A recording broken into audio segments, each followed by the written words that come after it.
People are asking us on Twitter, do you believe that Urban Meyer is done? I don't think so.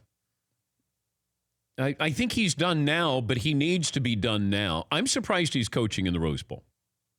But if you're done, are you done for the next 10 years? And I think that's really hard because unless TV is going to fill that void, and how many times did we think it'll fill a void for somebody and it doesn't? Bill Cowher he's the unicorn. I mean, it's rare when you go, you know what, I'm done. And Cowher could have gotten many jobs, I'm sure. Jimmy Johnson, I think, a little bit older than Cowher when he got into TV. But Bill Cowher has stayed true to his word that he was happy. And it seems like you got a great job. And I always say to these guys when they ask for advice, and I say, if you get a job that you really love, then hold on to it. You know, John Gruden come out of coaching in 5 years and get another job in TV. Not everybody can do that. You know, Jason Witten decided to leave early, a year earlier perhaps than a year later, and to get the Monday night job. Now, whether he holds on to that job, that's going to be a big question mark for the mothership here. But you do have a signature job, and if you can get that, hold on to it. Yeah, Fritzy. And your friend Tony Dungy, there's been some opportunities in recent years. He seems very happy with what he's doing now. Yeah, great point. And I've asked Tony about that. I think that there was a possibility of him coming back to coach Detroit, the Detroit Lions. I thought that was a possibility. I thought maybe Michigan football. Those were the two because he's from Michigan.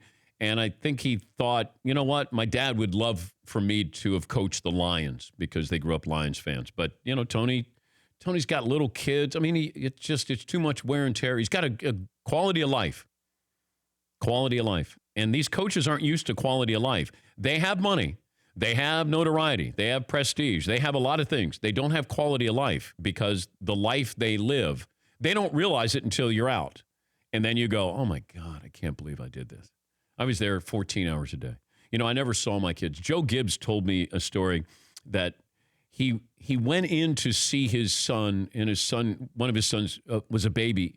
And Joe went in, and he didn't realize how much his son had grown. So been a newborn. And then by the time Joe was really going in to look at his son, he had grown. He's in the crib. And he said it just hit him how he wasn't spending time at home with his kids. Like, it's weird what hits these guys because they're so focused on being a great coach. And, you know, then it hit him. Like, I'm not spending time with my kid. Like, I missed 4 months here. Yes, yeah, Fritzy. And you can totally relate to that. I know it's not coaching, but in the broadcasting world, the hours you were putting in with SportsCenter and juggling a radio show and a TV show, God. You were putting in all hours of the night, and you missed, admittedly, some special family events that you can't get those back. It still affects me. And my wife says, you'll never get it back, so stop trying. But you want to make up for the fact that you missed, because I worked second shift 15 years.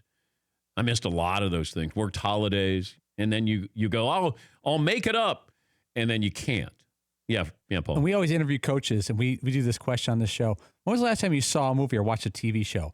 And the coaches always say, in season? Yeah. In season? Yeah. That, like, I bet the college or pro coaches think any minute not spent in the office or watching tape or preparing for the next week's game, that means that other coach is. Yeah. And they would feel guilty about it and feel like they're going in unprepared. So they get up. That's why they get up at 4:15 and start watching tape like maniacs. But Tony Dungy said Chuck Noll, when he was head coach of the Steelers and Tony was on the staff, he made these coaches go home because he wanted you to have a life. You had a family, you had a wife, you had kids. I want you to go home.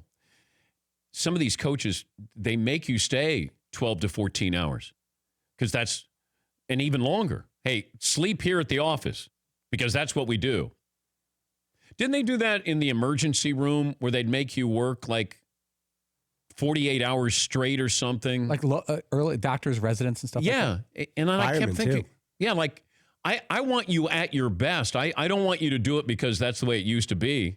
Like, I don't want somebody working on me who's been there for 48 hours. But, you know, they do that. Well, that's the way it is. That's the way you're supposed to do it. For more Dan Patrick Show, tune to Audience Channel 239 on DirecTV or download the Dan Patrick Show app.